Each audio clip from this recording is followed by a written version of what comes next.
Olá, boa noite, sejam todos muito bem-vindos. Hoje, dia 27 de setembro de 2023, estamos recebendo aqui uma colega muito querida, a professora Marisa Monte, do CETEM, do Centro de Tecnologia Mineral.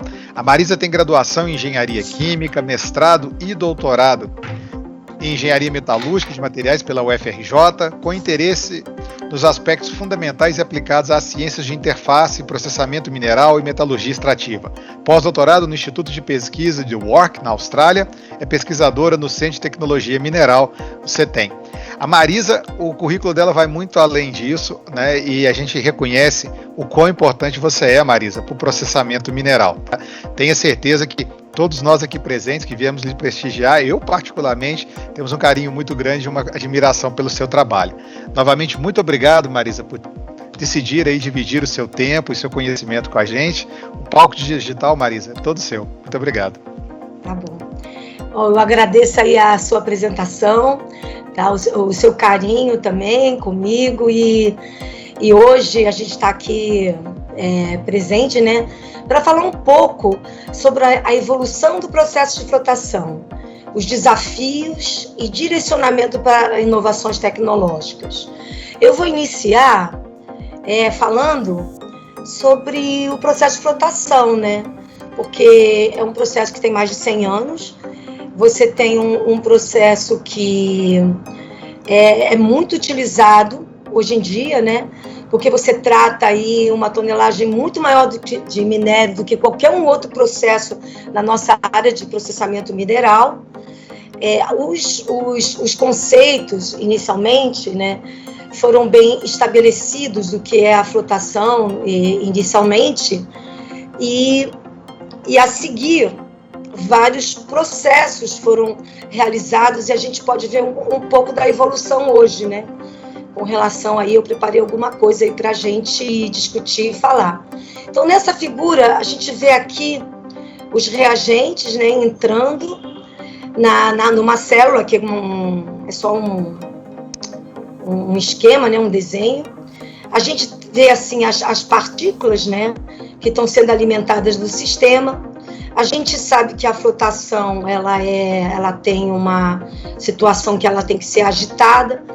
Você tem aqui uma polpa em suspensão, onde a gente não pode dizer que essa agitação é uniforme, porque as partículas mais grossas, mais pesadas, elas vão, em geral, estar mais no fundo da célula, e à medida que as bolhas vão subindo, né, que a gente vai erando essa polpa aqui, a gente observa que essas partículas aqui que estão, esses quadradinhos amarelos, a gente vê que está sendo aderidas às bolhas. Então, as bolhas têm que encontrar essas partículas. E essas partículas, elas têm que estar hidrofóbicas. Então, antes do processo acontecer, de ocorrer essa adesão, a gente precisa ter um tempo de condicionamento para que, seletivamente, a gente tenha partículas hidrofóbicas e partículas hidrofílicas. As partículas hidrofílicas, elas vão tender a se manter no seio do líquido e afundar, né?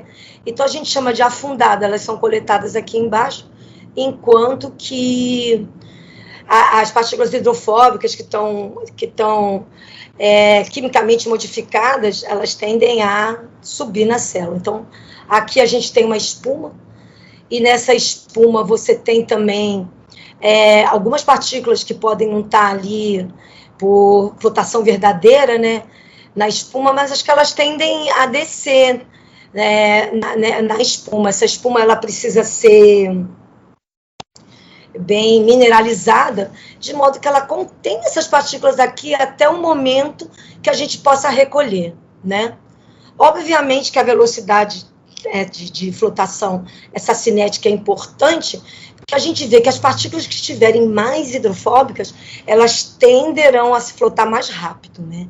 As partículas menos hidrofóbicas tendem a afundar. Bom, Para isso, a gente sabe que esse processo ele envolve um tratamento químico de uma polpa, para criar essas condições favoráveis para a fixação de partículas bolhas de ar. Então, quanto maior for a hidrofobicidade, que pode, por exemplo, ser medida pelo um ângulo de contato, né, para você medir, para saber o quão hidrofóbico essa partícula está, e quanto mais a partícula estiver hidrofóbica, mais ela tende a se fixar.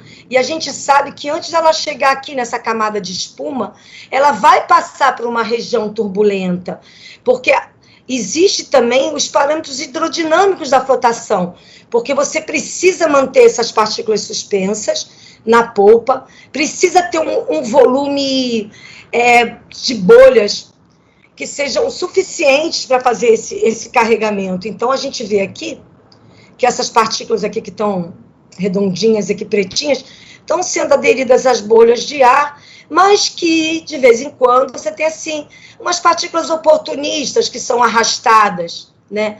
Elas podem ter sido arrastadas ou porque ocorreu um aprisionamento, uma agregação, porque por alguma razão, essas partículas têm alguma afinidade às partículas que você realmente quer coletar. Então, essa diferenciação é prejudicada por conta dessas interações. Então, tem vários estudos, né, para a gente tentar entender por que ocorrem essas interações. Como fazer com que essas partículas que você não deseja que estejam aqui contaminando o seu concentrado, por exemplo, sejam desprendidas, né?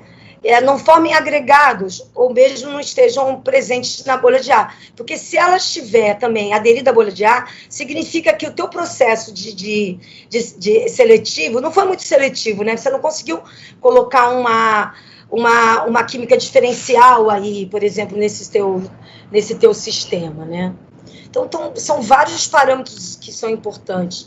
Parece assim simples, mas são vários microprocessos envolvidos para que você tenha uma flotação eficiente. Bom, eu comentei, né? Eu acho que começou em 1890, alguma coisa assim, quando os primeiros processos foram realizados para separar o minério por propriedades físico-químicas, né, por diferenças na superfície do mineral, né, vamos dizer assim, e não por conta de suas propriedades bulk. Você tem a propriedade magnética, você tem propriedade de densidade, de tamanho, forma, mas não, você está falando aí de uma propriedade da superfície dessas partículas. De modo que esses conceitos importantes, eles começaram ali em 1910, 1920. E a flotação começou como? Com óleo. Então, você utilizava óleo para fazer com que as partículas se tornassem hidrofóbicas. Obviamente que o óleo, ele não é tão seletivo assim, né? Em geral, ele vai fazer assim, vai aderir ali em partículas que tenham algum sítio com uma agregação mais hidrofóbica, né? Vai tentar ali chegar num mineral que tenha afinidade ao óleo, né? Um material que é oleofílico e não oleofóbico. Então, se utilizava muito isso. A partir de 1930, a gente tem uma expansão de descobertas. Você começa aí a ter processos onde você utiliza reagentes, e ali, assim, a gente vem com estilo coletores, porque eles são compostos orgânicos de cadeia hidrocarbônica curta, e começa assim os estudos do que ocorre ali, né? Por que você tem esses mecanismos de adsorção? Quais são os mecanismos? O que eu devo estudar para fundamentar esses conceitos, né?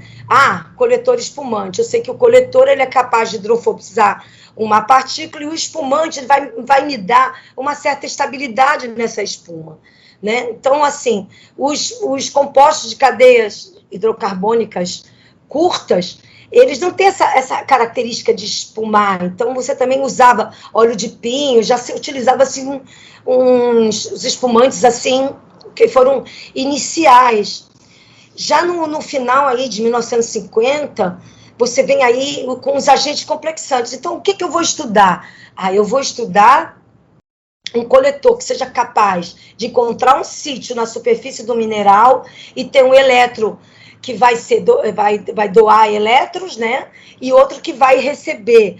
Eu posso complexar, então aí eu vou ter uma complexação, e por conta dessa complexação eu vou ter aquela cobertura na minha superfície mineral.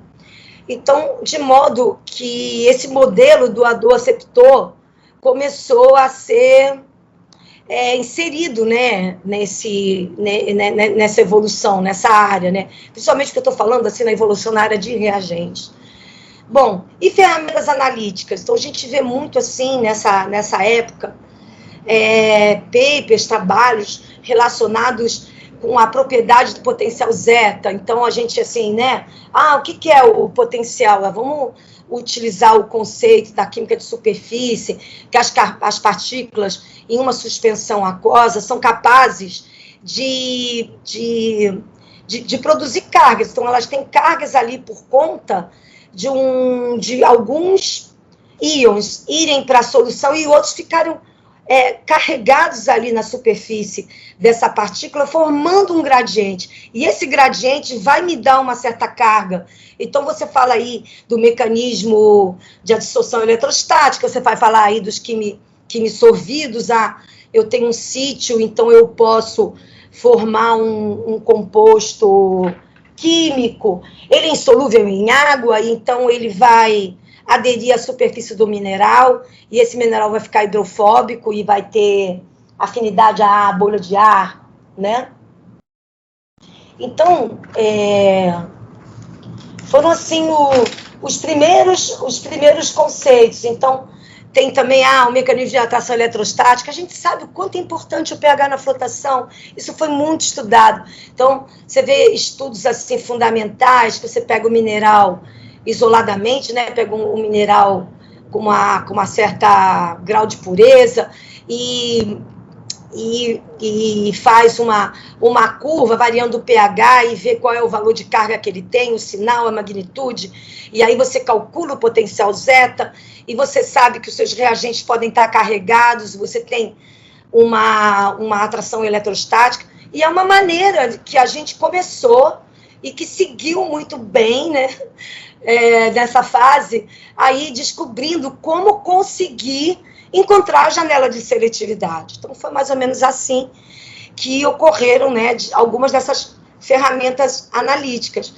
E essa parte mais racional, mais direcionada, ela já vai acontecer aí em 1990. Por quê? Porque você começa a conseguir desenvolver processos. Você desenvolve um processo, você quer separar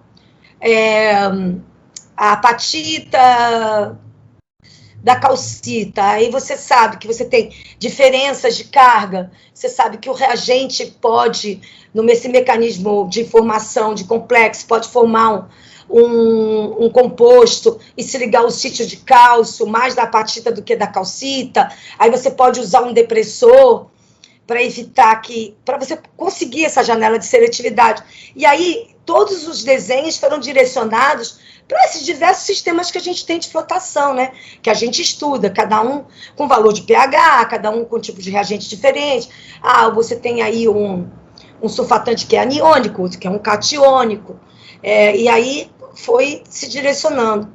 Quando você chega assim nos novos métodos de otimização, você já está falando assim, poxa, vamos procurar reagentes que são mais sustentáveis, vamos procurar um reagente que possa conferir uma certa solubilidade no meio aquoso e, ao mesmo tempo, seja possível ter uma camada hidrofóbica bastante estabelecida para que ocorra a adesão da partícula com a bolha, né?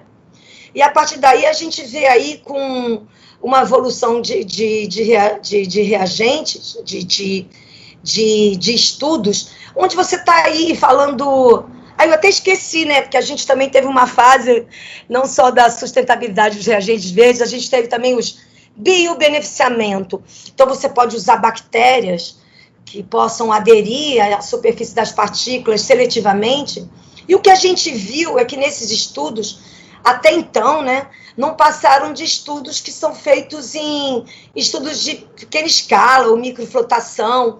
Em geral, nem é colocado como acontece na flotação, que você tem várias partículas diferentes, de tamanhos diferentes, composições diferentes, classe de teor, e também você tem que fazer com que isso seja numa escala maior. Então, assim, a gente ainda não viu, né, ainda uma mudança nessa parte do biobeneficiamento.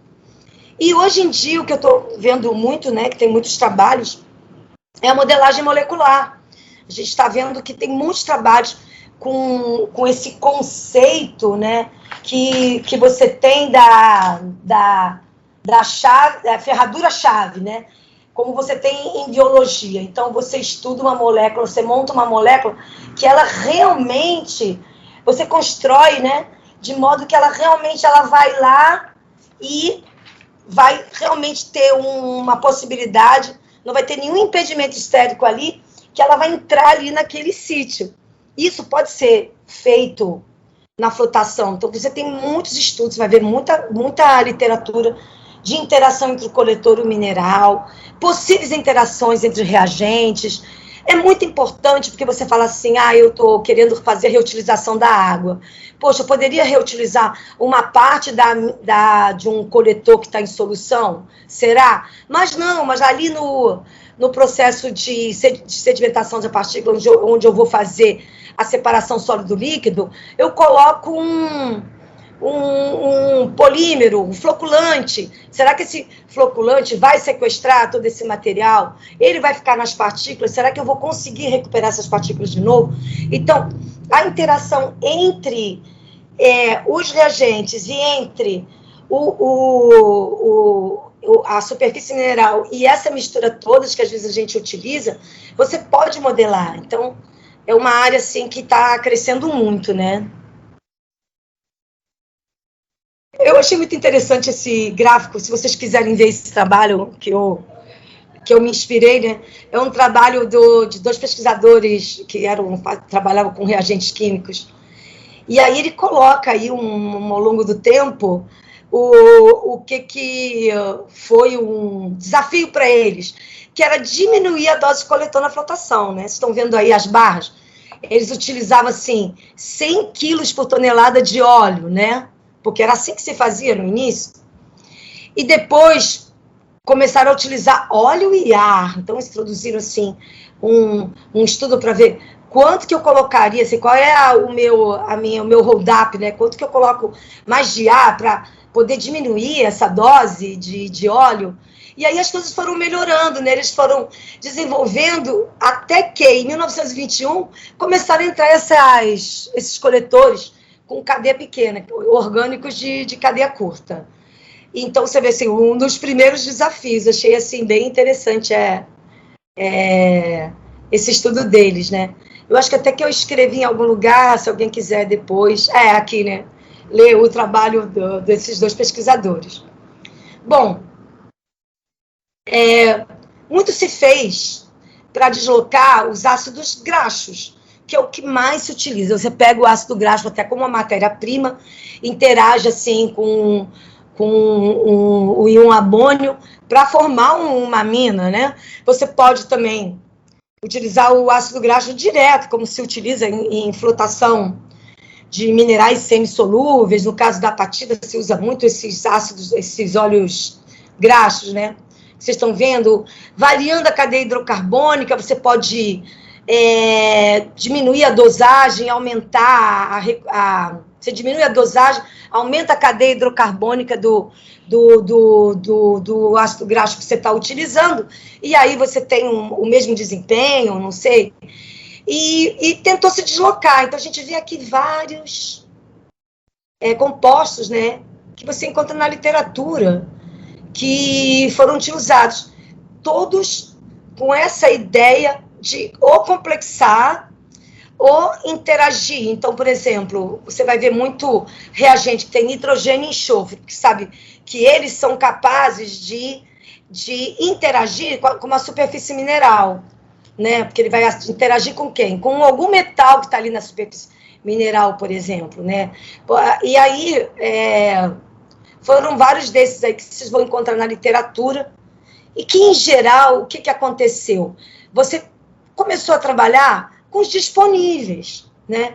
Você tinha uma gama de reagentes que eram utilizados, por exemplo, na metodologia extrativa, extração por solventes. Vamos utilizar esse reagente aqui e vamos ver como é que ele vai se comportar, né? Se existe alguma interação, se eu consigo fazer alguma dissorção, né?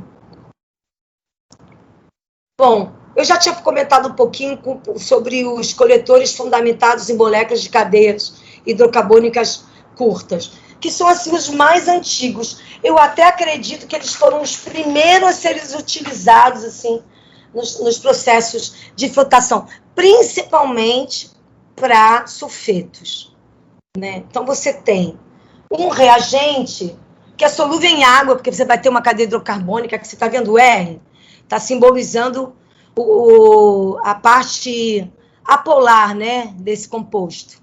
E aqui a gente está vendo a parte polar. Então você vê que, de alguma forma, eles sabiam que esse enxofre aqui ia ter muita afinidade com a superfície mineral. E eles são solúveis em água, eles reagem quimicamente na superfície do mineral que você quer coletar por flotação, formando um produto a partir de uma reação química. E esse composto ele é insolúvel em água, numa concentração que está presente ali naquela polpa de flotação, e ele vai e adere na superfície. E, por conseguinte, você tem aí uma modificação da superfície, ela fica hidrofóbica. Então, xantato é utilizado, né, você tem vários trabalhos relacionados com xantato, e esses são assim, com os titilcarbonatos, os ditilcarbonatos, mercaptobenzotiazol, os mercaptas, todos eles assim com um pouco diferente, esses grupos aqui funcionais, mas que, na verdade, eles vão ali para fazer uma reação, né? São mais solúveis. Se a gente for ver os que eu comentei sobre dos ácidos graxos, vocês vão ver assim que muitos vão fazer o quê? Eles não têm tanta solubilidade assim, mas eles se ionizam, dependendo do valor do pH. E aí eles vão lá no sítio do mineral que está carregado, por exemplo, você está carregado positivamente, ele vai interagir num mineral que está carregado negativo, e vice-versa, né? Então, assim, seria mais uma atração eletrostática. Então, foram todos eles desenvolvidos usando esse conceito doador-receptor, né? Foi, assim, um dos primeiros estudos que se foi pensado. Em geral, com esses reagentes, que você utiliza para flotar os minerais de sulfeto.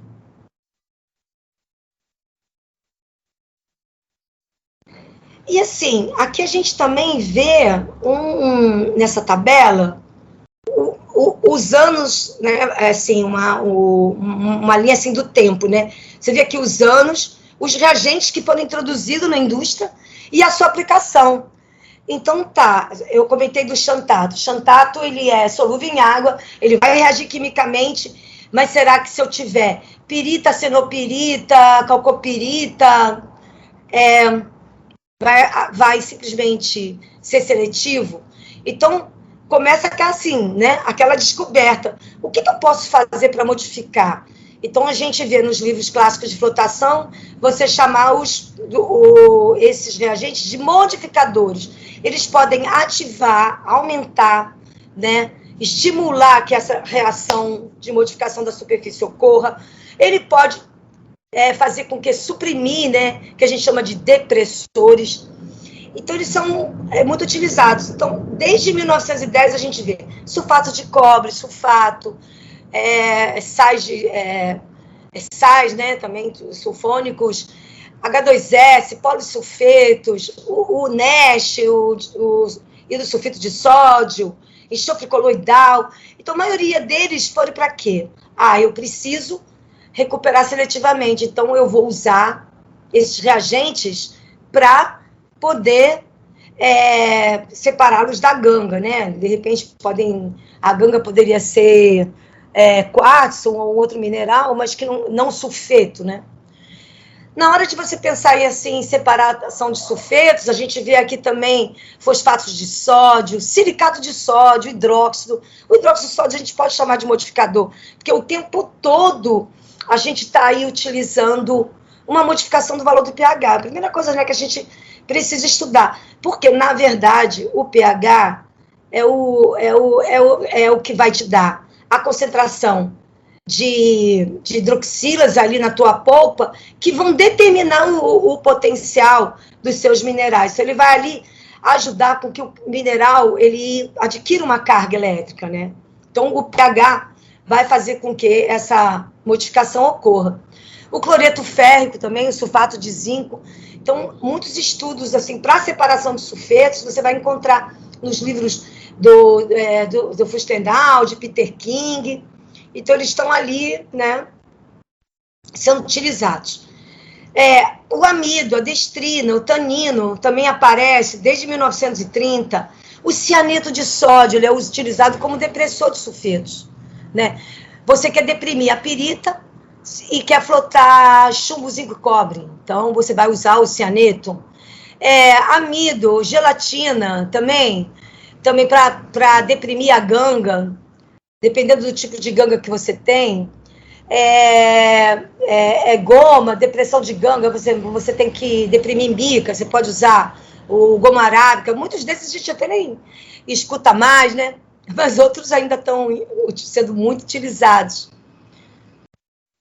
O ácido hidrofluorsilícico, também para deprimir, em geral, a ganga, né, a lama, minerais oxidados, tanino para minérios de manganês, minérios de barita, ferrocianeto, quando você quer fazer separação de cobre e zinco, de novo cianeto de zinco, também para depressão, né, um sistema de chumbo-cobre, tiofosfato de amônio também. Tem muito a ver também com essas lamas, com esses finos. E você tem corantes também, em 1937, destrinas e ácidos sulfônicos naftaleno, de produtos, né, que vêm desse grupo, e taninos, e aí vem a depressão também do ferro. Então, foram algumas aplicações e reagentes que a gente vê aí, que já foram usados desde 1910 até 1949.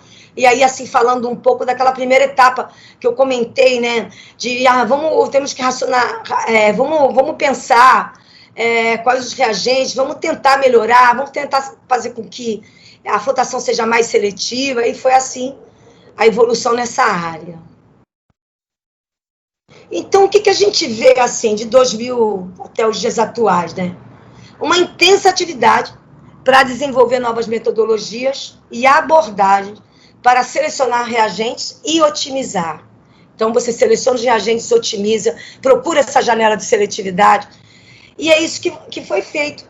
Mas como vocês observam, todos os reagentes que eu comentei com vocês são tão familiares hoje em dia, né? Quando você vai nas usinas, elas estão usando quase que esses mesmos reagentes. Então, eu acho que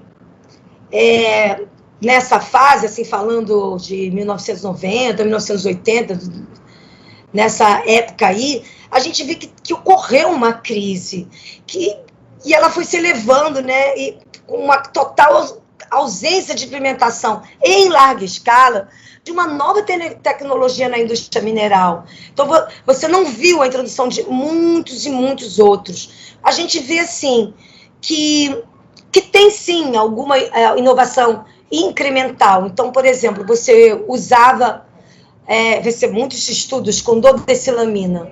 Pô, ela é altamente insolúvel, ela ioniza, mas, assim, você tem que estar no meio, ela não confere, não tem tanta solubilidade. Então, a gente começou a trabalhar com a heteramina. A heteramina, realmente, a gente conseguiu implementar em larga escala.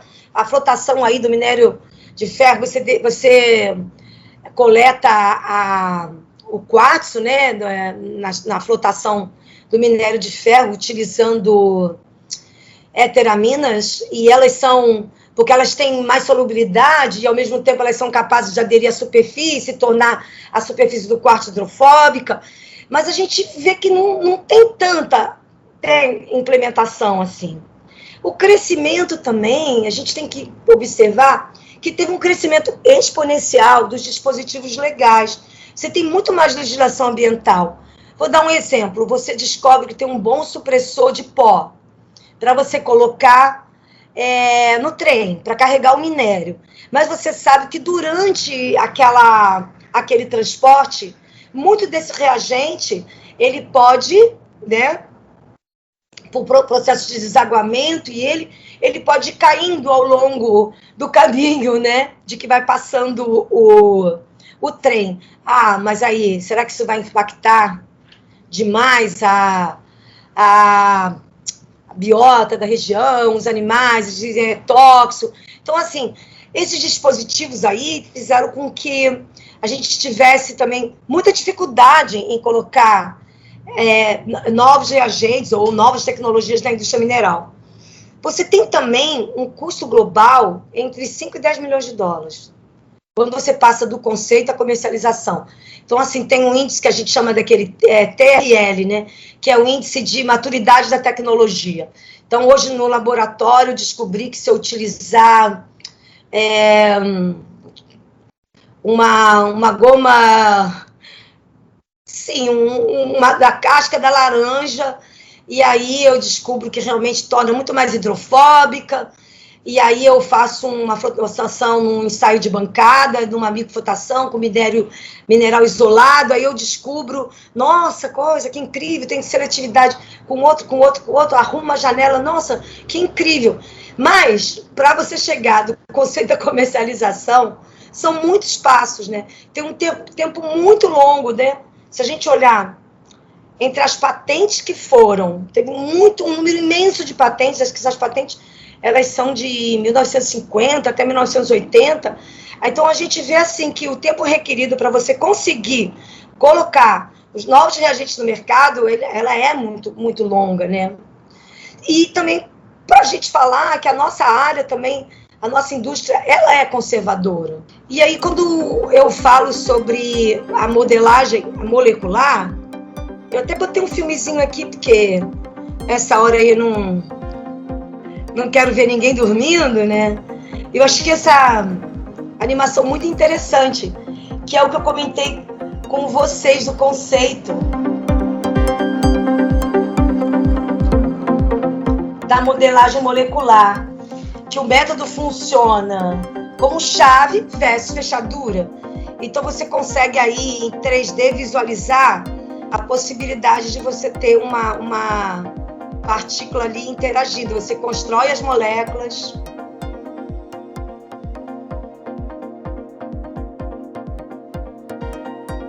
Eu posso construir então uma molécula perfeita que pode realmente ser a chave para abrir aquela porta?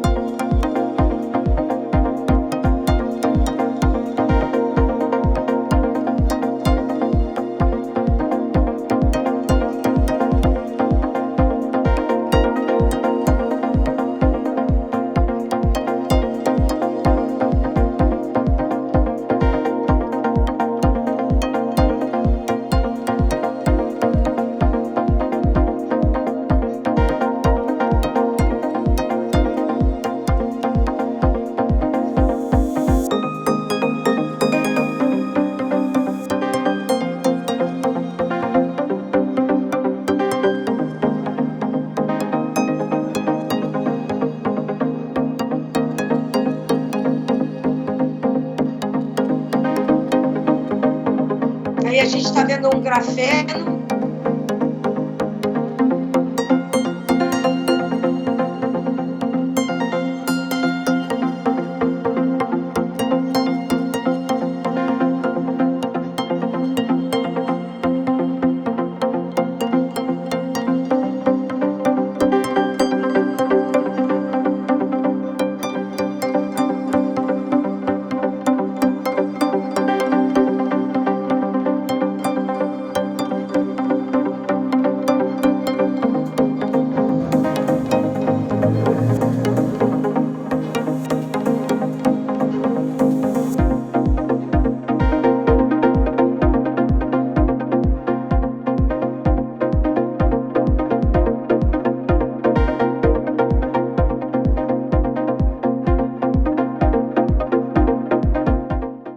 Então, gostaram?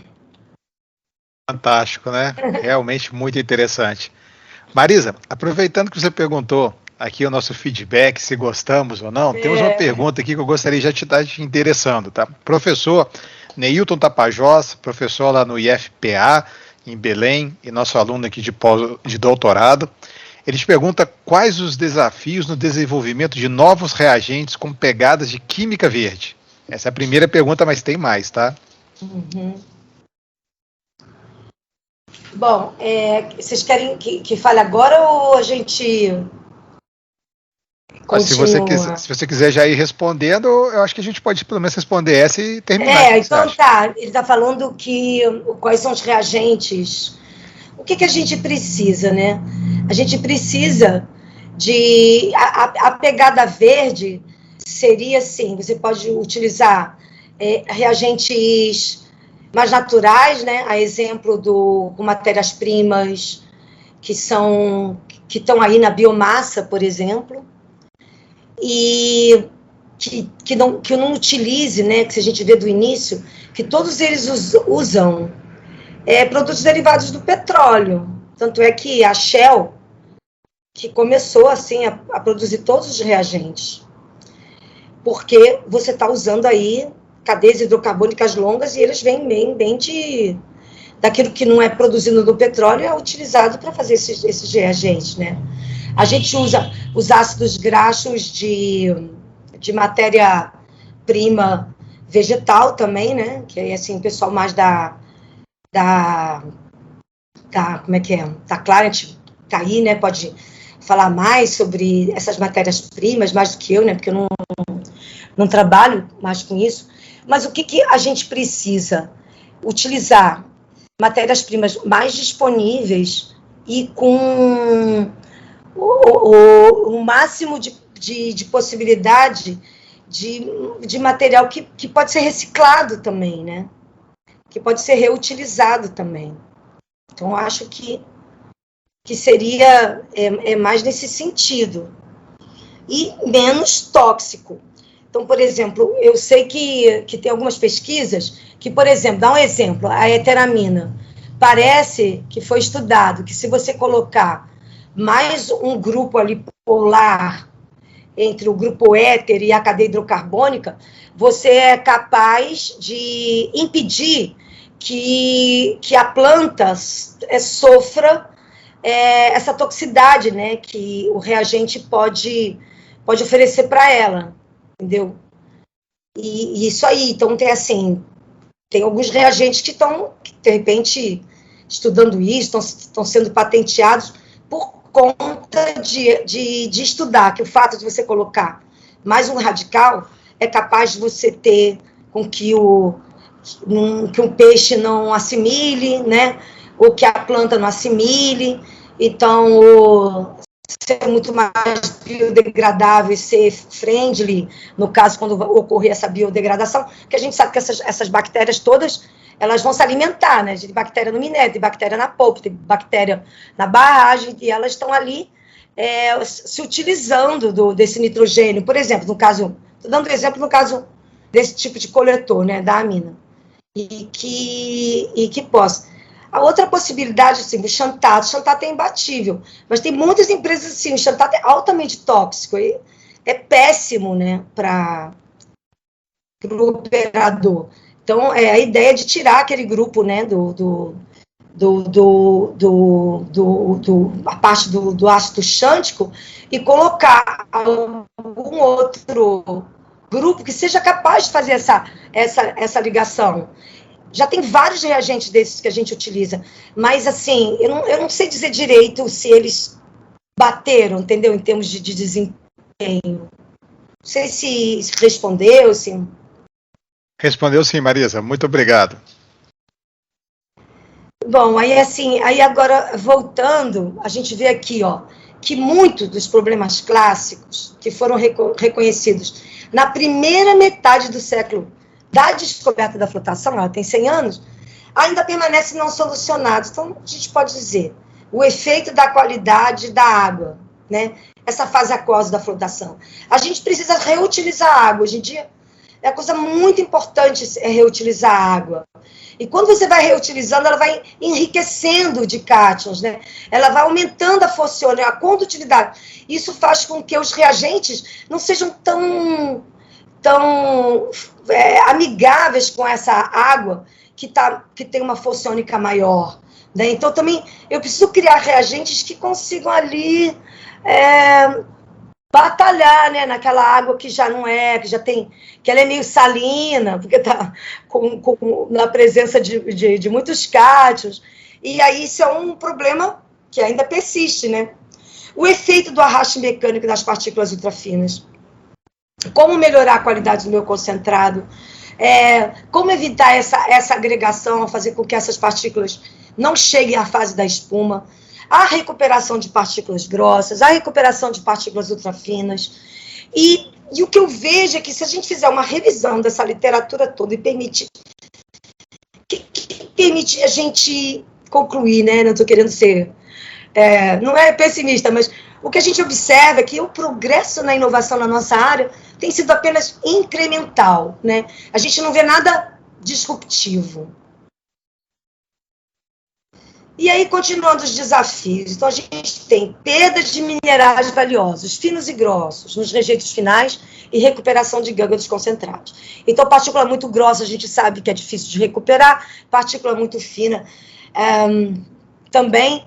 Cada vez mais a gente precisa de uma liberação, os minerais liberam uma granulometria cada vez mais fina, né? Os minérios são tão complexos, cada vez mais. Então, a gente também precisa incrementar o entendimento dos parâmetros hidrodinâmicos das células de flotação e nos circuitos industriais, porque se você tem um aumento de turbulência, você propicia que essas partículas que são finas, hidrofílicas, acabem sendo arrastadas, e você pode melhorar, né, otimizar esses parâmetros nos circuitos industriais. Você tem que obter seletividade para a maioria dos minérios complexos de baixo teor, pela limitação da liberação dos minerais valiosos. Do que eu estou falando? A gente pode ver aqui, até essa foto, isso acho que foi de um minério fosfático, e aí a gente vê aqui uma foto de uma partícula que está entre 150 e 74 micrômetros. E a gente observa, olha só a complexidade que é a liberação de uma partícula dessa. A gente tem uma haste que contém um núcleo de apatita e tem vermiculita, também cobertas com calcita, e posteriormente, na extremidade, você tem dolomita. E a partícula de apatita aqui está coberta com calcita e dolomita, né? Então, assim, você tem essa complexidade de como também conseguir obter seletividade quando você tem um minério muito complexo. E esses minerais muito complexos, hoje em dia, a gente tem várias ferramentas que a gente precisa utilizar para entender, porque não tem um processo, nem mesmo a flotação, que possa recuperar partículas que são compósitos, né? Você precisa ter uma identidade naquela partícula, você tem que ter uma superfície exposta, limpa, para que o coletor possa olhar e se decidir pelo sítio que ele vai interagir, certo? E também a gente tem que ter uma obtenção de uma melhor compreensão dos mecanismos de interação química na polpa, né? Então, a flotação é isso aqui. O que a gente falou? Partículas finas, estou falando menor que 10 micrômetros. Tudo bem que teve uma grande inovação, a gente pode dizer até que foi disruptivo, que a gente teve as células de flotação em coluna, né? Não podemos falar. Mas mesmo assim, partículas finas menor que 10 micrômetros, a cinética da colisão da partícula com a bolha é lenta. A gente tem diferenças significativas na química de superfície. Quem estuda, quem é da área de nanotecnologia, hoje em dia, sabe que se você tiver quanto menor você tem aí uma partícula, mais reativa ela é. Então, ela é capaz até, só pelo fato de ela estar em tamanhos, às vezes, muito pequenos, de mudar uma face ter uma propriedade e a outra ter uma outra propriedade, né? E, então, ela tem diferenças significativas na química de superfície. A quantidade de coletor é absurdo para que você consiga fazer com que essa partícula se torne hidrofóbica e fique seletiva, né? Para flotação. Partícula grossa, então, também. Por exemplo, se a gente tem um estudo que foi feito algum tempo atrás, a gente fez até lá no CETEM, onde a gente descobriu que quando a partícula de quartzo é maior que 210 micrômetros, ela afunda. A gente não consegue flotar com heteramina. Então, pode ser por causa do sistema de flotação, por causa das células, como elas foram, né, idealizadas, como foi o processo da usina, a elaboração, design dessas células, ou porque também o coletor ela não consegue ter uma força hidrofóbica suficiente para ser arrastada, aderir à bolha e ser levitada, né? Tem também a questão então, ocorre mesmo essa menor probabilidade de adesão da partícula com a bolha. Então, partículas finas. Controle de colisão de partículas finas. Então, você tem a bolha, e essas bolhas, elas têm um tamanho, assim, de um milímetro, tá? Nas células de coluna, você consegue ter um pouquinho menor, porque é um mecanismo de aperfeiçoar essa colisão. Você reduzir esse tamanho da bolha. Mas, em geral, ela vai ter o quê? 1 milímetro em tamanho. Tentar aumentar, então, essa energia de interação, diminuindo o tamanho da bolha. Porque, em geral, ela vai seguir essas linhas de fluxo e não vai conseguir, né, aderir à partícula. No caso das partículas grossas, a gente tem que ter um controle dos parâmetros hidrodinâmicos. Você tem velocidades muito turbulentas. Então, essa partícula mais grossa, ela acaba sofrendo um desprendimento da bolha, né? E também a gente observa que quando você, numa célula de flotação, como eu já tinha comentado, as partículas mais grossas, ou mais finas, ou mais densas, elas tendem a ficar em regiões, dá um estratificado na célula de flotação, nas regiões mais fundas da célula. As partículas que têm um ângulo de contato elevado, elas são primeiras a serem flotadas. Mas se essa partícula tem metade de ganga, metade de superfície exposta para o coletor aderir, a gente já vai ter, assim, 50% de probabilidade dela flotar, né? Essa ganga, essa partícula que não está totalmente liberada, significa que essa partícula, gente, aqui tem 50% de classe de teor, concorda? Essa partícula tem 50% de ganga, eu estou dizendo ganga, os outros minerais. E o outro que eu quero flotar, né? Essa parte aqui. Então, o que a gente vê? Ela vai ter um baixo ângulo de contato. Então, essa classe de liberação, essa classe de complexidade, ela é extremamente importante. Então, na flotação, a gente precisa ver a distribuição de tamanho, a classe de liberação e a classe de complexidade, combinado com a interação dos reagentes com essas partículas. Então, essa eficiência de coleta refere-se à eficiência intrínseca da captura das partículas pelas bolhas individuais. Então, o termo colisão, adesão e desprendimento da partícula da bolha de ar. Então, é como se a gente pudesse aqui dividir, se a gente quisesse, ou muitos querem, né? Isso tudo, tem muitos estudos, fazer um modelo geral de flotação. Um modelo preditivo, né? Que eu possa fazer em escala de bancada e já saber qual o rendimento que vai poder da flotação, a recuperação metalúrgica, o teor que eu posso chegar, apenas por um modelo geral preditivo, né? Mas a gente tem tantos microprocessos que fica extremamente difícil. Então, muitos pesquisadores dividiram a flotação como se ela fosse, assim, a possibilidade, né, as probabilidades de colisão, de adesão e de desprendimento. E a colisão, em geral, são parâmetros hidrodinâmicos. Eu tenho que ter um número de bolhas suficiente para ela poder não ficar carregada demais, porque senão as bolhas, né, vão se desprender.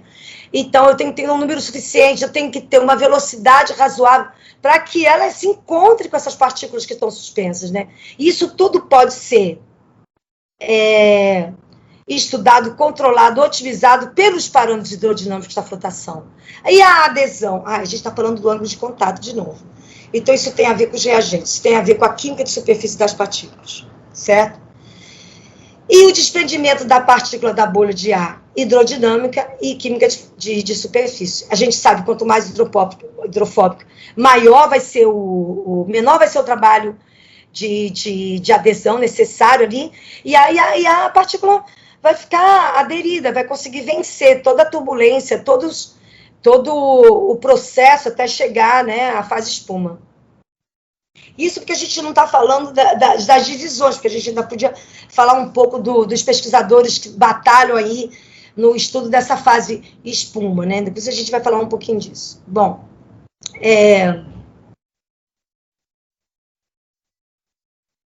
então, como é que é esse modelo preditivo quantitativo de flotação?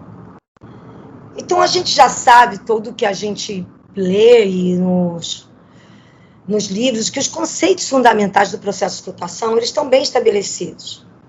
Mas ainda é difícil a construção de um modelo preditivo que possa ser usado para simular as operações das células de flotação num circuito industrial típico. Isso aí a gente está construindo, né? E eu já tinha comentado que a razão dessa dificuldade reside na complexidade desses muitos microprocessos que a gente está falando aqui. Porque todos eles têm que ser combinados para produzir um resultado global, né? Não adianta apenas um desses microprocessos, eles têm que estar combinados para que a gente possa ter um bom resultado. Então, por exemplo, se a pessoa vai trabalhar com medições e parâmetros relacionados à hidrodinâmica, fazer seus cálculos, o que precisa? Estudar todos esses parâmetros que estão aqui, né? A potência, a velocidade superficial do gás, qual o volume de ar que ocupa na célula, o diâmetro dessas bolhas, como eu falei, eu preciso captar partículas mais finas, a profundidade da espuma, será que é importante? Porque uma partícula está ali na espuma, tem a fase líquida da espuma também, qual é o tempo que ela consegue estar ali e não sofrer o desprendimento, né? Como é que é essa célula, o dimensionamento, o impelidor, qual é a velocidade, qual é a turbulência, para que uma partícula mais grossa fique ali no fundo da célula mais do que 1 minuto. Eu posso calcular qual o tempo que uma partícula ela entrou numa célula de flotação, qual o tempo que ela fica ali, ela nunca vai encontrar as bolhas de ar. O tempo de residência, os teores, então, tudo isso assim acoplado, que são o que a gente mais faz, né? Mais estuda, a gente vê toda hora, né? Qual é os nossos indicadores? É o teor, recuperação de água, os fluxos, o tempo de residência, o tamanho da partícula. Então, é isso, assim, a gente só para passar, assim, para a gente falar um pouco sobre isso. Vocês querem fazer alguma pergunta? É porque eu não estou vendo vocês, eu estou vendo só minha apresentação. Ó, Marisa, se você quiser, tem perguntas aqui, tá? Então, posso passar? Pode, vamos lá. A gente está bem de tempo? Está bem de tempo? Estamos bem de tempo, bom. Fica tranquilo. Tá tudo bem, tá? Tá bom. Olha, o professor Neilton Tapajós, ele tinha uma segunda pergunta que eu gostaria de estar, então, endereçando ela agora para você. Ele gostaria de saber o seguinte: qual das classes, coletor, depressor, ativador, regulador, encontra mais desenvolvimento de reagente de baixo impacto ambiental, na sua opinião, Marisa? Eu acho que são os reagentes, porque continua se utilizando sulfato de cobre, né? Você usa hidróxido de sódio, muitas flotações ainda têm um sistema de botar óleo e mais coletor, que considera que aumenta a hidrofobicidade, mas assim, tem bastantes estudos com coletores que são muito mais friendlies agora, né? que são capazes de não impactar tanto. Acho que é mais isso mesmo. Tá. Não sei se tem alguma outra mudança ao longo disso. Marisa, mas temos mais óleo de perguntas. pinho. Ninguém mais usa óleo de pinho, lembrei. Espumante. Ninguém mais usa óleo de pinho. Imagina, é muito tóxico. Né? Você tem aí um número de classes de espumantes que são muito mais sustentáveis, né? Que não tem tanto impacto. Perfeito. Marisa, temos mais uma pergunta aqui, dessa vez do Luiz Vinícius Costa e Silva, que eu acho que você conhece. Só que ele fez uma pergunta aqui, ó, para te apertar, viu? Ele não foi bonzinho com você, não. Ele fala a seguinte coisa, sobre a simulação e o modelo preditivo que você apresentou, se não consistiria, então, num acoplamento da equação de Schrödinger com a técnica DFT, tá? E também com a equação de transporte pelo método Lattice-Boltzmann. Não, então, eu não botei nem nenhum modelo preditivo aqui. Eu falei em general, né? E tudo que eu estou falando é que eu estou fazendo toda essa evolução focada na indústria, né? Não estou falando assim de um ou outro trabalho de algum pesquisador que esteja utilizando esses modelos, entendeu? Existem vários e vários modelos, mas assim, não estou discutindo nenhum modelo aqui, nem falando que pode ser que sim, pode ser, eu não sei, né? Agora, ele perguntou o quê? Peraí, fala aí de novo. Vou falar de novo. Ele está interessado naquele vídeo que você mostrou, tá? Tá. A equação de Schrödinger. Né? Na verdade, eu acho que até aparece o nome Schrödinger no vídeo, não é só por preocupação, é o grupo de pesquisa. Exatamente, é isso mesmo. E aí ele pergunta bem física a pergunta dele, mais do que química até. Né? Ele pergunta sobre a técnica DFT acoplada ao modelo de transporte, né, que usa, então, método de Lattice-Boltzmann. Então, acho que ele está querendo saber a física por trás da modelagem.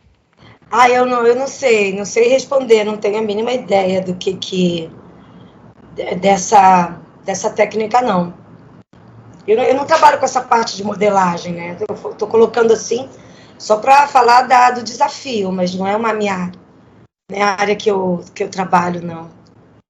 Então, Marisa, a gente até usa outras técnicas, que nem esse aí é só um vídeo para mostrar um desenho, mas até as técnicas que o pessoal do CETEM utiliza, os modelos são até diferentes, né? Não é esse desse grupo, não. Só foi mesmo para mostrar. Então, assim, eu vou aproveitar o ensejo, né, já que você nos deu o gancho e o rapaz fez a pergunta, para dizer para os dois, né, que nós temos tentado achar, e não sou só nós aqui de Catalão, não. O Laurindo falou a mesma coisa quando esteve aqui conosco, quando eu estive lá na USP. Nós estamos tentando trazer pessoas da modelagem de moléculas e da modelagem computacional para a flotação, que eventualmente até olham para o sistema de flotação e falam, isso é muito fácil, mas na hora que vai estudar vê que não é tão fácil assim. Pelo contrário, né? É um sistema pelo menos tríplice, né? A gente fala que é tríplice, mas é mais do que 3 fases envolvidas, e de fato os modelos não conseguem nem de longe simular o que acontece na flotação, porque no máximo a gente consegue colocar na dinâmica computacional é 10 elevado a 9 partículas. E uma célula de flotação vai ter muito mais partículas que 10 a 9, né? O que eu vi assim eu diria assim, no 2000 até 2010, você vê muito russo, muito matemático, pegando todos esses parâmetros e dividindo a probabilidade da coleta, né, a probabilidade de adesão, de contato, e fazendo um modelo, assim, modelo computacional para onde é que está, meu Deus? Acho que está aqui. Modelo para colisão, né? Assim, quais os parâmetros importantes que eu posso fazer, né? Modelo para cinética, para eu saber o tempo necessário, quantas células eu tenho que construir. Então, a colisão, partícula-bolha. Então, você tem modelo para eficiência de colisão, modelo para eficiência de adesão. Então, eles vão fazendo, assim, várias equações, que é exatamente o que você falou, André, que no final, não sei se dá para pegar e somar aquilo tudo, né? e botar num supercomputador e você mexer aquelas variáveis e ver realmente qual é que não vai zerar essa probabilidade a probabilidade de flotação, entendeu? Então, assim, isso é um pouco que eu já vi. Agora, tem pessoas estudando modelo, sim, também, né? Eu acho que na África do Sul, algumas pessoas na Austrália, na Austrália do Sul, tem gente estudando, sim. Mas aí, mais alguma coisa que você queria? Não, por enquanto é só, Marisa. Agora, já que você está nessa figurinha aí, eu queria que depois você falasse um pouquinho para a gente que está aqui te ouvindo, e às vezes você ia passar direto, né, sobre as suas técnicas de caracterização. A Marisa tem uns brinquedos bem bacanas lá, que ela funcionalizou, né, Marisa, algumas pontas. Fala depois um pouquinho para a gente dessas diferenças dessas duas imagens que estão aqui na tela, que são muito legais. Essa imagem é o seguinte, que eu comentei sobre todos os desafios, né? O André acabou de falar aí de como é complicado você chegar a um modelo preditivo, quantos processos, e aí a gente tem aí muita coisa para se estudar, né? E aqui é uma ferramenta do microscópio eletrônico acoplado ao EDS. É só para mostrar como que microscopicamente, essas partículas são muito complexas, tá vendo? Então, você vê aqui uma imagem assim, né, que é 10 micrômetros. Você vê a superfície da apatita com a profundidade está de 2 a 5 micrômetros. Aparece aqui as diferenças de fase. E na outra foto, que já é reto espalhado, a gente vê já, aqui você tem, desse lado, característica morfológica, e aqui diferença de fase e suas inclusões, para a gente ver a importância que é também para a flotação, a gente trabalhar antes com a caracterização, né? Conhecer bem o minério que você vai trabalhar, né? Essas diferenças de fase, coberturas, inclusões, e utilizar também os modelos que a gente tem hoje também de análise de imagem, onde você pode, através dela, saber exatamente a classe de teor das suas partículas, né? Por faixa de tamanho, aí você vê aqui a classe de teor. Então, aqui são as partículas de mais alta classe de teor. Do outro lado, você vê as partículas que são da ganga, 0% de teor do mineral. Então, isso aqui é binário, né? É só para mostrar a importância de processar essas imagens, conhecer. Mas só que isso ainda, né, está relacionado a tamanho e composição. Então, a gente está falando aqui de tamanho e composição. Então, a gente está falando sobre a parte bulk, porque o microscópio está aí te dando uma profundidade entre 2 a 5 micrômetros de profundidade, mas quando você pensa em análise de superfície, você tem que pensar em outras técnicas, né? Que tem o TOFSIMS, tem o XPS, que são técnicas que estão ali olhando os átomos da primeira camada. Então, essas técnicas podem te ajudar a ver moléculas de coletor dissolvido, ver se as partículas estão precipitadas, principalmente minerais semissolúveis, né?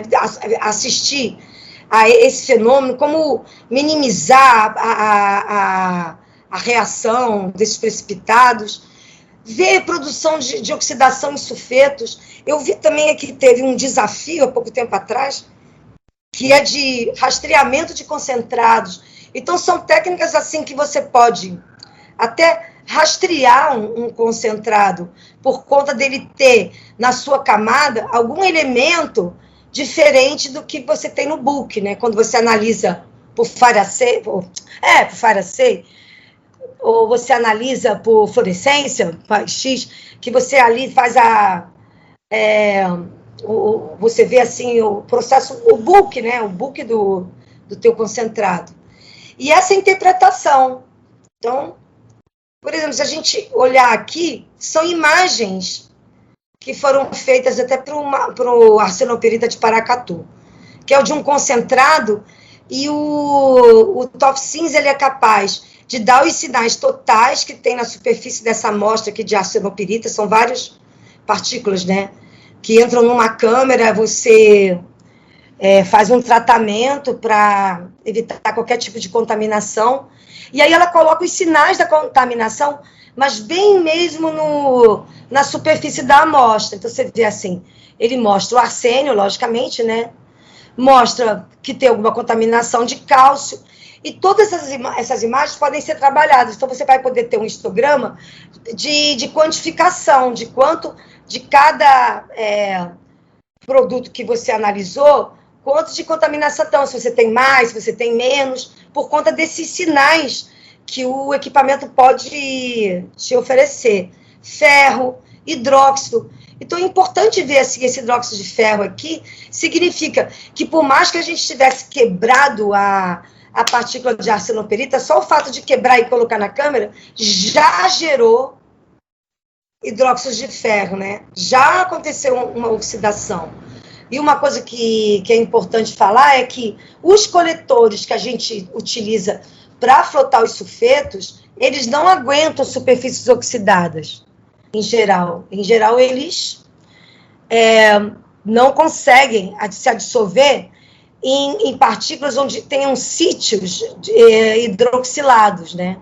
Então, é muito importante a gente ver uma maneira também de rastrear um material desse, assim, você pode usar um complexante e ver pela concentração que você utiliza, a intensidade que esses sulfetos estão oxidados. A gente fez um trabalho, até a tese de mestrado de uma ex-aluna minha da Vale, que fez mestrado, e ela utilizou várias técnicas para poder reutilizar uma mina de sulfeto, tentar utilizar aquele material de novo para fazer flotação, né?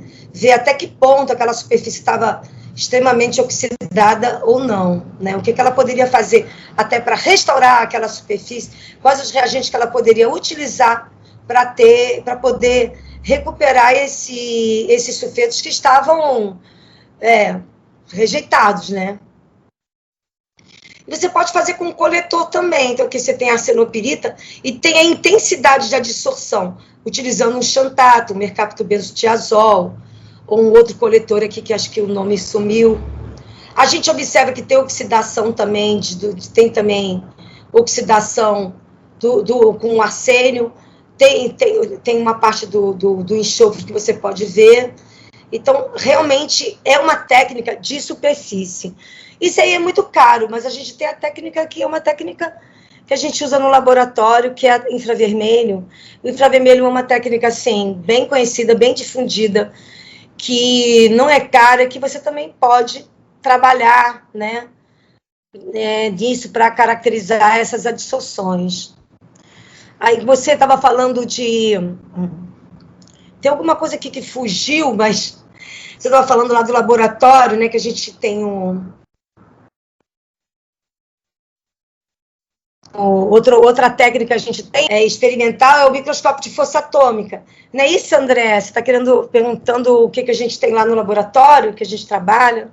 É isso aí, Marisa. Eu queria que você falasse um pouquinho de força atômica. Sabe por quê? Deixa eu lhe explicar também uma coisa. O nosso público-alvo aqui é bem diversificado. Nós temos o pessoal que nos assiste no YouTube e temos o pessoal que está aqui, que faz doutorado em materiais. Então, tem hora que a gente vai conversar com o pessoal e MEV e EDS, tranquilo, todo mundo sabe, de cor e salteado. Mas deixa de beber na fonte do força atômica, que pode revolucionar muitas coisas para a gente da área de materiais, né?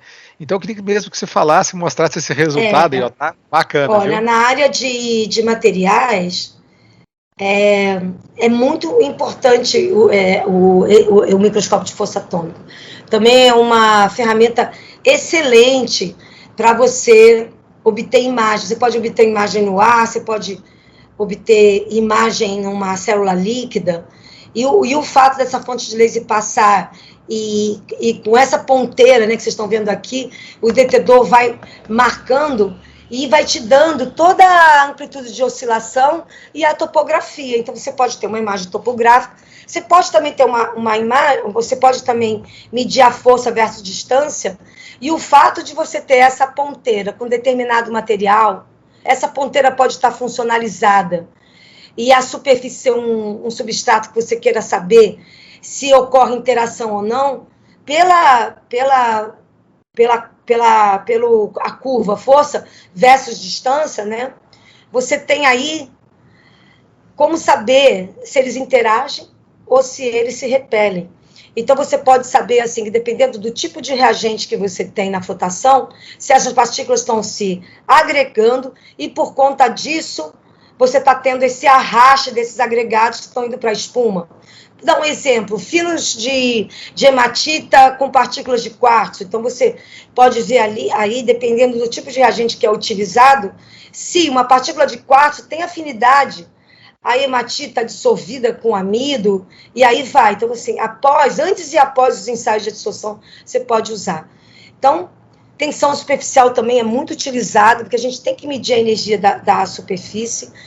Ângulo de contato, a gente agora tem outros equipamentos que medem o ângulo de contato dinâmico. A gente sabe que o ângulo de contato também varia em função de tempo, para vários materiais. Tem um trabalho de 1994 que eu estava olhando ontem, achei muito interessante, do Jan Girizimala, que ele estuda assim, ele pega vários materiais inorgânicos e ele descobre que o ângulo de contato varia em função do tempo, né? Varia em função dos sítios que você tem ali naquela superfície e que vai te dar características hidrofóbicas, hidrofílicas, maior reatividade com a água, menor reatividade com a água. Então, a gente tem as técnicas do método da gota acesso, a gente tem agora também como filmar superfícies, a cinética de molhabilidade, né, de uma bolha, de um líquido, tudo isso a gente pode fazer. Então, aqui é até um estudo de interação por AFM, né? Isso aqui é em meio líquido, então a gente vê. O que a gente fez? A gente tem a hematita, que é um exemplo simples, né? Você tem aqui a hematita, você tem aqui o amido, né, na superfície, e você tem aqui a interação. Essa ponteira, você tem uma ponteira, a gente escolheu uma ponteira que tem um ponto isoelétrico de carga em 2, significa que ela simula uma partícula de quartzo, porque a partir dependendo do valor de pH que eu tenho nesse meio líquido, essa força vai mudando, né, em função da distância. Então, o que a gente observa aqui, é que a gente colocou aqui que foi feito aqui no meio líquido, a gente tem um amido que foi gelatinizado, está em pH 10,5 sobre uma superfície de hematita. Então, esses resultados, eles indicam que não ocorreu uma heterocoagulação entre a hematita e o quartzo, né? Significa que realmente o amido é um bom dispersante. Então, uma maneira assim também de você estudar outros reagentes que você queira, né? No caso, não só esse aqui. Então, aqui tem alguns resultados de topografia, então, alguns exemplos. Aqui tem a topografia da superfície de quartzo com amido gelatinizado, o quartzo mais a amina, e a gente vê, né, a nível, aqui está com resolução micrométrica, que realmente ocorre uma mudança modifica muito a superfície de cada um. Você pode medir a rugosidade, você pode ver se forma algum composto químico, dependendo da maneira como que você faz, se você faz step mold, se você faz um processo só de contato com a agulha, você pode ver muitas outras mudanças nessas imagens, né? Por exemplo, aqui a gente estava procurando uma estrutura de clatrato. Então, a gente vê que, dependendo da concentração, da combinação de amido com a heteramina, a gente vê mudanças, né, na formação dessas estruturas. E é como o André falou, né? Estou mostrando aqui uma ferramenta que, combinada com uma outra de modelagem molecular, combinada com outros estudos, vai trazer, assim, muitos esclarecimentos, né? Para que a gente possa vencer todos esses desafios. A gente vê até aqui pela topografia. Você vê aqui uma superfície de quartzo condicionado com uma concentração de heteramina, né? Você mede o ângulo de contato, deu 62 graus. Se você coloca uma superfície de quartzo somente com amido de milho, obviamente é zero, né? Então a gente vê assim várias combinações de amido e você vê que a partícula de quartzo está completamente hidrofílica. Quando você mistura amido de milho com heteramina, você tem aí uma diminuição do valor, porque significa que dependendo da proporção que você utiliza, você pode ter aí, com mudança dessas estruturas, talvez até formando novos clusters, uma diminuição da hidrofobicidade, que esse resultado... a gente tem até um paper aí com esses resultados, né? Então, também, quando você vai medindo o ângulo e com as fotos aqui mostrando o aumento da concentração, né? E a modificação aí desse ângulo de contato, né? Quer dizer, assim, uma superdosagem, o que poderia acarretar. Bom, eu vou ter aqui umas considerações finais. Vocês querem fazer mais alguma pergunta? Quer que eu termine, finalize, para a gente conversar? Eu acho que você pode terminar, Marisa. Você tem pergunta já aqui também, mas termine e a gente vai para as rodadas, pode? Tá bom, claro.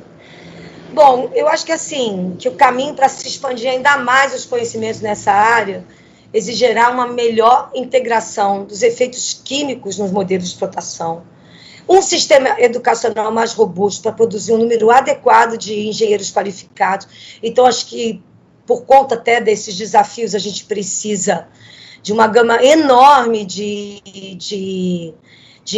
engenheiros que tenham outros conhecimentos, além não só daquela engenharia plena, né, aquela engenharia que a gente estava acostumado, para fazer esse desenvolvimento de novas tecnologias, e também um forte compromisso das empresas de mineração para realmente adotar essas inovações. Era isso que eu queria mostrar para vocês, assim, rapidamente. E agora, se vocês quiserem me fazer pergunta, obrigada. Obrigada pela atenção de vocês, obrigada pelo convite.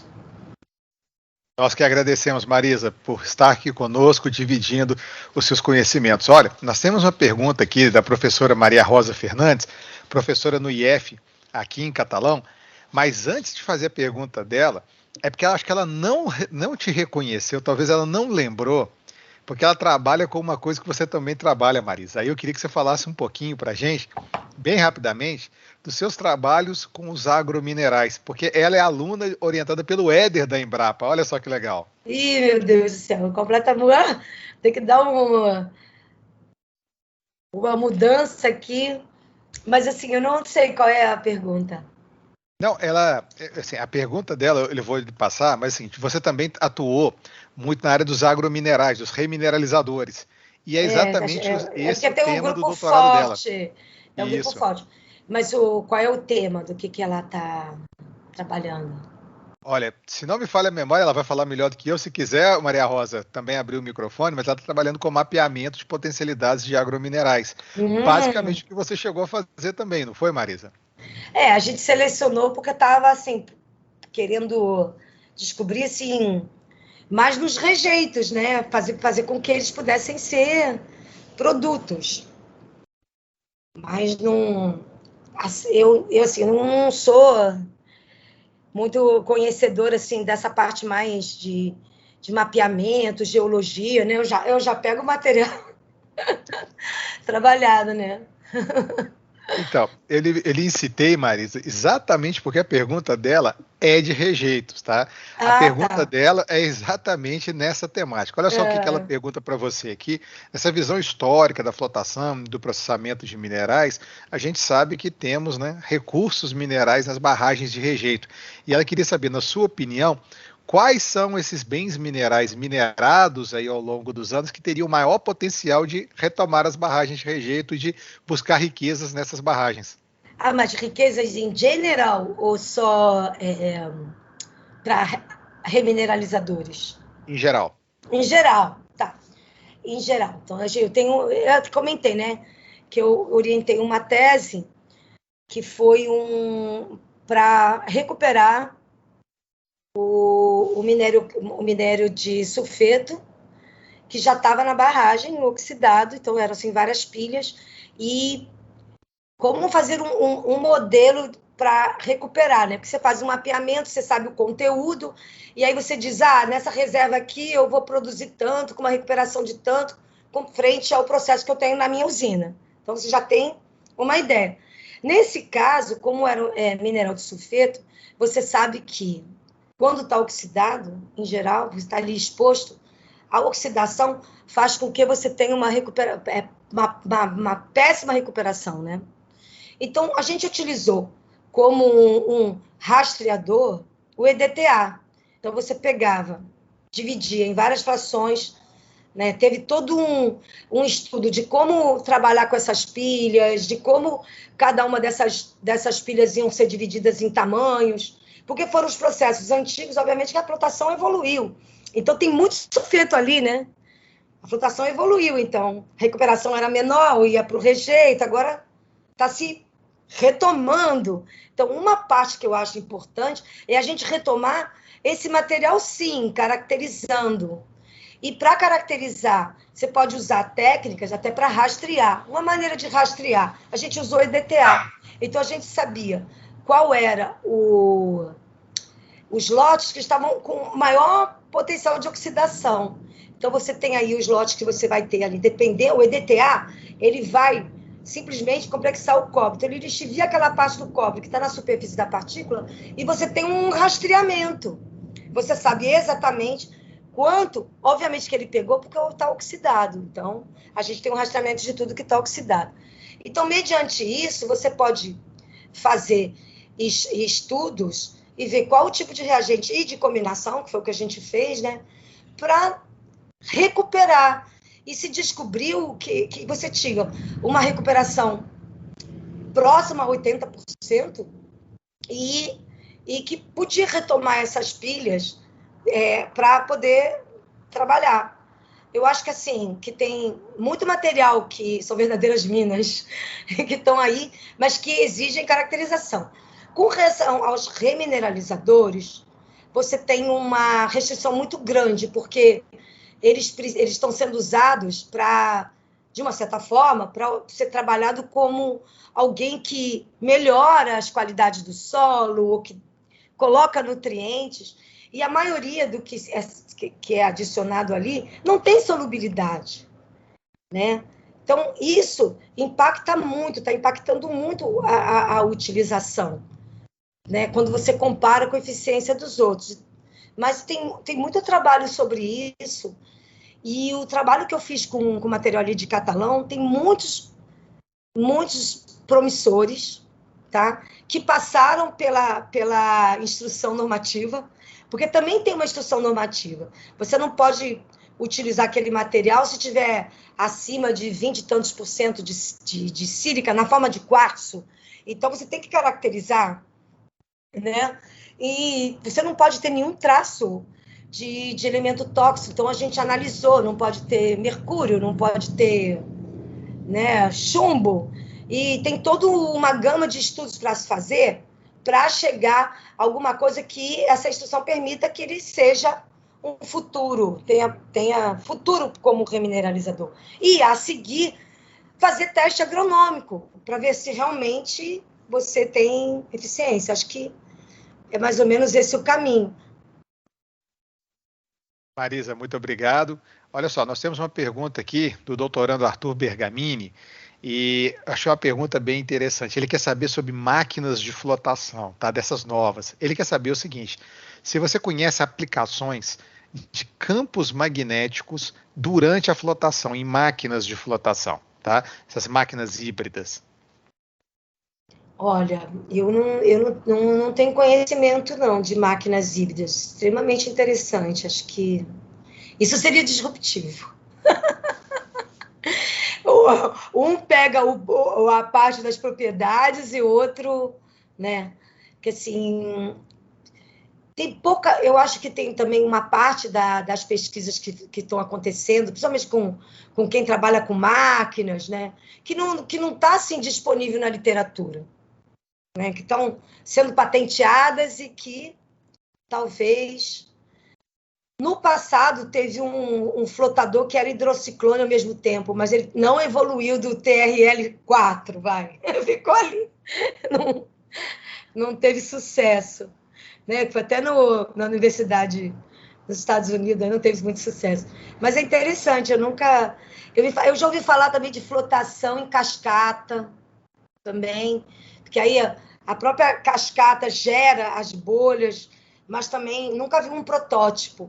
Eu acho assim que o Brasil precisa trabalhar mais com isso, né? A gente começar a fazer os protótipos, porque às vezes as coisas ficam muito só em bancada e a gente não consegue apresentar uma coisa assim mais robusta, né, André? Com certeza, Marisa. A flotação em cascata, me engasguei todo aqui. Eu vi um protótipo em Paracatu, tá? Eu Muito também. bacana, tá? É muito bacana. Na hora que você começou a falar de hidrociclone, eu estava lembrando do pessoal, nossos vizinhos aqui da UFO, que tem hidrociclones filtrantes. É muito interessante o trabalho deles com cobre sinterizado. O hidrociclone é feito de cobre sinterizado. Mas eu concordo com você, né, Marisa? Há 40 anos atrás, Paulo Habib Anderi e galera, né, e turma, estavam aí no auge da inovação no processamento mineral brasileiro, né? E a gente tem que retomar essa época Oh, áurea, né? é por isso que eu falei assim, eu vou colocar alguma coisa assim, muito geral, porque também, né, não tinha intenção de aprofundar nada, só para a gente, assim, pensar, né? Vamos lá, tá na hora da gente... Arisa, nós temos uma outra pergunta aqui do Luiz Alberto, que foi nosso aluno de mestrado aqui em Catalão, passou aí pelo Rio de Janeiro, ele teve uma passagem aí com o Luiz Marcelo Tavares, agora está lá com a Michelle em Araxá, e ele trabalha no Senai em Belo Horizonte. E ele fala com você a seguinte coisa, né? Além de parabenizá-la, que ele fala que, levando em consideração então a temática da sua palestra, quais são os principais temas que a equipe do CETEM tem pesquisado Ah, hoje no que tá. diz respeito a avanços na flotação? Então, a gente tem um grupo forte que trabalha na planta piloto, né? Então, a gente tem uma mini planta, tem células em coluna. Então, eles trabalham muito com a parte de finos e ultrafinos. Então, é muito forte essa área. Eles têm, assim, resultados muito promissores na parte de, principalmente, fosfato, né? Minério de ferro também, e nessa parte de finos. Então, eles atuam muito nessa área. Tem um pesquisador que, porque assim, é tanto trabalho para as empresas, mas ele tem uma linha de pesquisa também que ele começou, que realmente ele trabalha nessa fase espuma, que poucas pessoas trabalham, que também é muito interessante. Então, assim, qual a estrutura da espuma? Qual a profundidade dela? Qual é a espuma que eu tenho que ter a ponto de eu aumentar a recuperação de água, a drenagem dessa espuma, qual, né? E aí ele trabalha com sistemas trifásicos, que é muito bom. Eu trabalho muito com a parte de química de superfície, né? Com ouro também, ouro de um modo geral. Eu trabalhei com rejeito de ouro da Paracatu, um material que foi colocado assim anos e anos, né? Em condicionados, confinados, e que você tem pirita, arsenopirita, ouro. Tem um teor de ouro muito parecido com o que a própria mina tem. E a gente desenvolveu um processo super interessante, né, para recuperar esses sulfetos oxidados, né? Então, eu trabalho muito com ouro, trabalho com sulfeto, trabalho com reuso de água, agora muito, muito. Reuso de água, qualidade da água, tá? Tem um grupo que trabalha com filtração, assim, qual o impacto da superdosagem de um coletor na filtragem desses rejeitos, que a gente sabe agora que tudo está sendo filtrado, né? Então, se estuda muito isso, tempo de sedimentação, tempo de filtração, dimensionar o sedimentadores também. E, voltando aqui aos trabalhos que eu estou realizando agora, a gente está trabalhando muito na redução do consumo do coletor também, pelo fato da recirculação da água. E olhando de olho na qualidade da água. Então, agora você está vendo assim, muitos trabalhos novos se preocupando com a qualidade da água.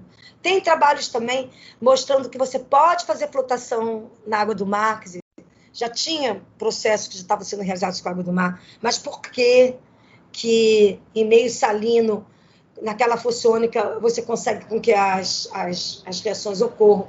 Para sistemas que você aumenta a fossônica, qual é o coletor que fica mais... que tem mais resistência, né, a esse meio salino? Então, eu estou trabalhando também com um supressor de pó, porque tem vários químicos supressores de pó, que você sabe que funciona ou não funciona, mas eles funcionam num tempo muito pequeno, não são caros, você joga aqueles supressores na usina, vamos supor, no pátio, daqui a pouco já tem que vir o caminhão de novo com água passando de novo. E ele pode chegar, você bota o supressor, impacta lá na filtragem e tal. E aí a gente estuda assim, essas interações, vê os tamanhos, né? E a gente trabalha aí também em parceria com um professor de Tucuruí, que é especialista nessa área, então a gente também tem interação. E assim, o que mais, Inês? Que eu saiba, mais de que ele quer saber? Economia circular, eletroeletrônicos, também o pessoal trabalha muito. Contaminação de mercúrio.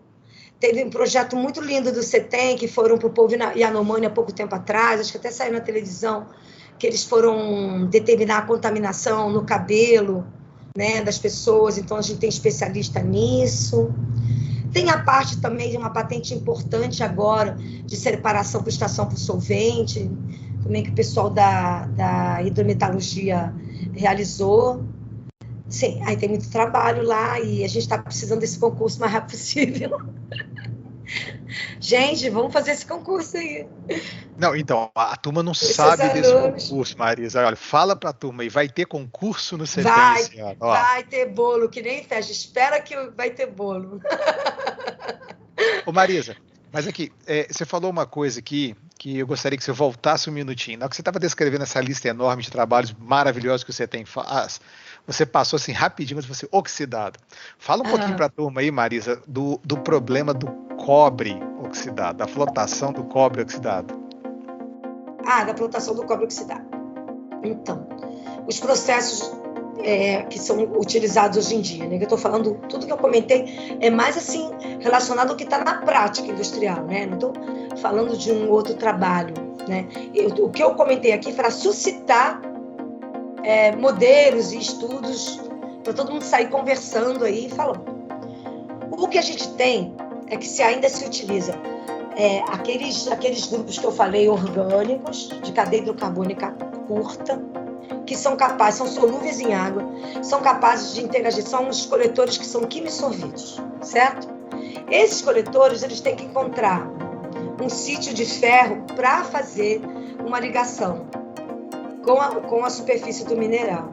Então, como eu mostrei naquela foto da arsenopirita, quando começa a formar, aí vocês tinham visto ali um grupo, né, um sinal, era FeOH.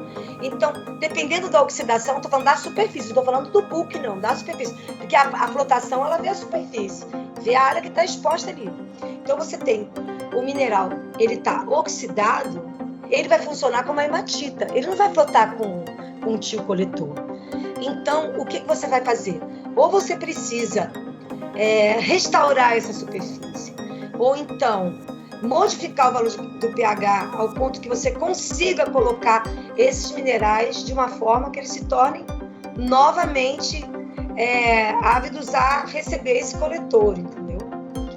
Então, são esses processos aí que a gente faz para minimizar a oxidação, usando ativadores também, ativadores para sulfeto. Marisa, última pergunta para a gente fechar, tá? Infelizmente, nós estamos chegando no teto do nosso horário. A doutoranda Tessa Fusaro, que eu lhe disse antes, ela é doutoranda na UFO, ela fala o seguinte, que ela está trabalhando com partículas ultrafinas, rocha fosfática ultrafina. E ela gostaria, assim, de saber um pouquinho de você, quais métodos de caracterização você recomenda para quem trabalha no mundo dos ultrafinos? No mundo dos ultrafinos? Ela está trabalhando com flotação de ultrafinos? Exatamente, flotação de ultrafinos. Ela é orientada pela Helenice e é orientada pelo nosso querido amigo Marquinhos Barroso. Então, nessa parte de ultrafinos, como eu estava comentando, você tem ali uma subreatividade desses fios. Então, eles têm muito mais área exposta, então tem muito mais área para o coletor absorver. Então, você tem uma quantidade muito grande de coletor ali para ser consumido. Os ultrafinos, você tem que trabalhar com técnica de superfície, tipo microscopia de força atômica, entendeu? Tem que trabalhar com técnicas de distribuição de tamanho, tentando ver aglomeração e dispersão dessas partículas. Porque, em geral, você tem ultrafinos, mas eles são de composições diferentes, né? Você vai estar ali com finos de minério, não é isso que ela está falando? Então, técnicas muito interessantes para estudar heterocoagulação e coagulação. Então, trabalhar com aquele equipamento de potencial zeta, que dá distribuição do potencial zeta, dependendo do formato da curva, se elas se aproximam ou se elas se distanciam, né? Dependendo, você tem aí uma coagulação, uma heterocoagulação. Porque uma primeira coisa que você tem que fazer é dispersar essas partículas, que elas tendem a se aglomerar. E para que a dispersão primeiro, para poder você tratar essas partículas seletivamente. Então, essa técnica é muito importante. Você pode fazer assim, num bol, mudando as condições ali e pegando assim, vários diagramas e fazendo, e vendo assim, e prevendo, né? O comportamento delas, se elas agregam ou não. Acho que é um mundo complicado que a menina escolheu para trabalhar, né, Marisa? É bom. Marisa, novamente, muito obrigado por estar aqui conosco. Volte sempre que quiser, tá? Parabéns pela palestra. Só temos a lhe agradecer. Um grande abraço para todos os amigos que você tem e para todos que estão aqui conosco nos assistindo. Boa noite, Marisa. Boa noite, pessoal. Boa noite, pessoal. Tudo de bom. Obrigado, vocês também. Tchau.